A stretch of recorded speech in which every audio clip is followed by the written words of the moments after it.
बिस्मिल्लाहिर्रहमानिर्रहीम। अस्सलाम वालेकुम नाज़रीन, आप देख रहे हैं हम दोस्तों स्पीक्स और उम्मीद है कि आप सब खैरियत से होंगे। ज़ारा कत्ल केस पर हम बात कर रहे हैं और आज की इस वीडियो में खुसूसी तौर पे बात करेंगे अब्दुल्ला के हवाले से, जो कि इस केस का मरकज़ी मुल्ज़िम है, सहूलतकार है, जिसने ज़ारा के टुकड़ों को अपनी नानी सुगरा के साथ मिलकर उस गंदे नाले में फेंका था। सबूत जो है वो मिटाने के हवाले से, शवाहद को ख़त्म करने के हवाले से सहूलतकारी का इल्ज़ाम जो है वो पुलिस की जानब से इसके ऊपर आयद किया गया है। मरकज़ी मुल्ज़मान में से एक है। इसकी ज़मानत के हवाले से जो है वो बहुत सारे इसकी जो है वो कोशिशें की जा रही हैं कि किसी तरीके से अब्दुल्ला को इस सारे केस से जो है वो रिलीफ दिया जाए, उसे निकाला जाए, इसके ऊपर से ये केस जो है वो ख़त्म किया जाए। अब्दुल्ला की अगर इस केस के अंदर जो है वो पार्टिसिपेशन की बात करें तो जैसे मैंने ये कहा था कि इसको सहूलतकारी का इसके ऊपर इल्ज़ाम है और इसने कचरा का ये अब कहा जा रहा है कि इसे नहीं मालूम था कि उस बोरियों के अंदर जो है वो ज़ारा के टुकड़े नहीं हैं बल्कि उसमें कचरा है। अब आप अंदाज़ा करें कि कचरा अगर आपने किसी जगह पर फेंकना है तो उसके लिए आपको क्या ज़रूरत पड़ी है कि आप उसके लिए 2-3 जगहों का इंतखाब करें। अगर आप घर से कोई भी कचरा फेंकने कहीं पर जाते हैं तो आप यहाँ से उठाते हैं और वहाँ पर जाके उसको फेंक देते हैं। आपको याद होगा कि ज़ारा को जो है वो उसकी 3 बोरियों के अंदर जो है वो ये टुकड़े शिफ्ट किए गए थे और जो इसका सर वाला और जो उसके अंदर हाथ और पाँव का जो इन्होंने पार्ट रखा था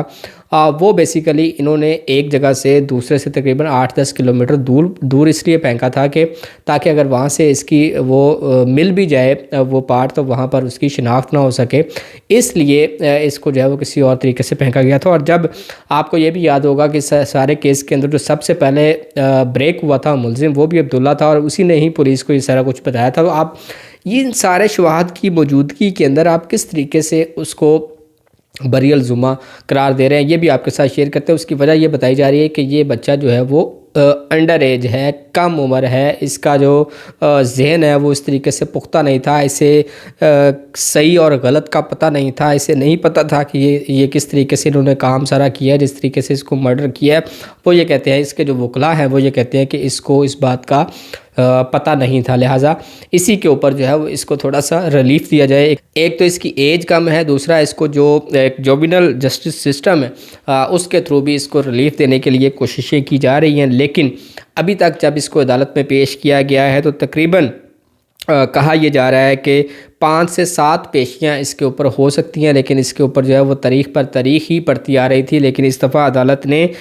जब इनकी हेयरिंग थी तो वहाँ पर जो है इसकी जो है वो समाअत की और वहाँ पर ये चीज़ सामने आई कि दोनों तरफ से, मुद्दई मुकदमा की जानब से और जो मुल्ज़मान की तरफ से, आप कह लें कि जो वकला हैं उन्होंने बाकायदा तौर पर दलाइल दिए इस सारे वाक़े के ऊपर, और जो मुद्दई मुल्ज़मान हैं उन्होंने बिल्कुल उसी तरीके से ये कहा कि किस तरीके से हो सकता है कि इसको पता ना हो, जबकि इसके सामने सारा कुछ हुआ था, इसके सामने जो है वो टुकड़े डाले गए थे, ये खुद उनको जो है वो फेंक के आया था। और एक और अहम बात जो है वो सामने आ रही है, इसके जो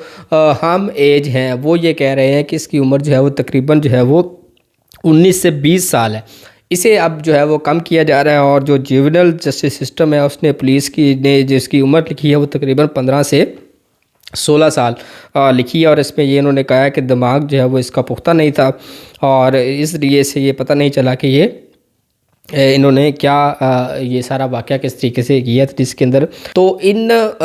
पॉइंट्स के ऊपर जो मुल्ज़मान के वकला हैं उन्होंने जो दलाइल उस तरीके से नहीं पेश कर सके जिस तरीके से मुद्दई मुल्ज़मान ने किए, और अदालत ने इसके ऊपर ये कहा है कि इनकी जो है फ़िलहाल जो है वो इनकी दरख्वास्त जो ज़मानत है वो उसको मनसूख किया जाता है। और इनको मुकम्मल तौर पे उम्मीद थी इन मुल्ज़मान को कि ये जो अब्दुल्ला है इसको रमज़ान में जो है वो रिलीफ़ मिल जाएगा, इसे जेल से जो फ्री कर दिया जाएगा। लेकिन जो मुद्दई मुकदमा है उनकी तरफ से जो वकला हैं उन्होंने बड़े अच्छे तरीके से जो है वो दलाइल दिए और शवाहद पेश किए तमाम केस के जो कि अब्दुल्ला के ख़िलाफ़ थे। तो इसके बाद जो है वो अब्दुल्ला इस सारे वाक़े के ऊपर जब अभी तक जो है वो मुलविस पाया गया है और अदालत ने इनकी दरख्वास्त जो ज़मानत है उसको मनसूख कर दिया है। एक और बड़ा अहम पॉइंट जो है वो सामने आया कि जो मुल्ज़मान के वकला हैं जो कि सबा की तरफ से हायर किए गए हैं और ان کی ہائرنگ کے اندر قدیر کا بڑا واضح ہاتھ ہے، اور جو بھی ڈسکشن اس سارے واقعے سے وکلاء کے حوالے سے کی گئی تھی وہ ان کی مشاورت سے کی گئی تھی،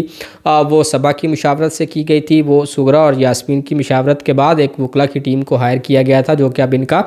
کیس لڑ رہے ہیں۔ تو اب ان کے جو وکلاء ہیں وہ یہ چاہتے ہیں کہ ان کی جو لوئر کورٹ سے درخواست ہے وہ کس طریقے سے منسوخ ہو جائے، جو کہ اب منسوخ ہو چکی ہے۔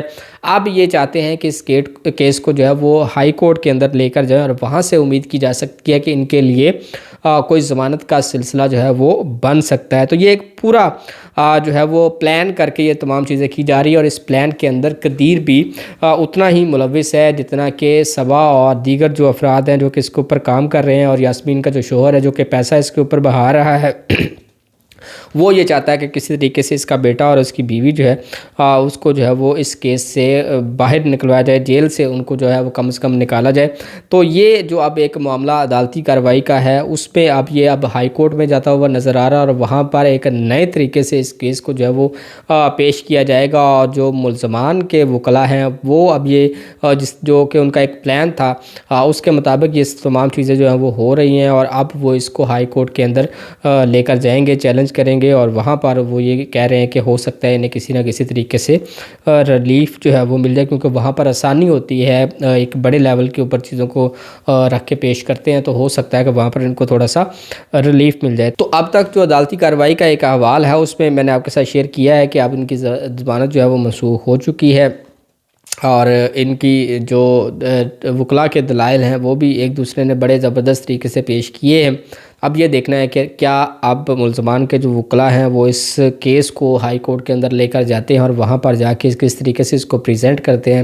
کس طریقے سے اس کیس کو تیار کرتے ہیں، اور کیا اس سارے واقعے کے اوپر عبداللہ کو جوونل جسٹس سسٹم کے تحت جو ایک آرڈیننس ہے اس کے تحت کیا اس کو ریلیف ملے گا یا نہیں ملے گا، یہ بھی بہت جلد جو ہے وہ پتہ چل جائے گا۔ اس سارے واقعے کے اوپر اپنی رائے کا اظہار ضرور کیجئے گا کہ کیا ہائی کورٹ کے اندر جب یہ معاملہ جائے گا تو کیا عبداللہ کو اس میں ریلیف ملے گا یا نہیں ملے گا۔ اس سارے واقعے کے حوالے سے اپنی رائے کا اظہار کمنٹ سیکشن میں لازمی طور پہ کیجئے گا۔ آج کی اس ویڈیو کے لیے اتنا، اجازت دیجیے، اللہ حافظ۔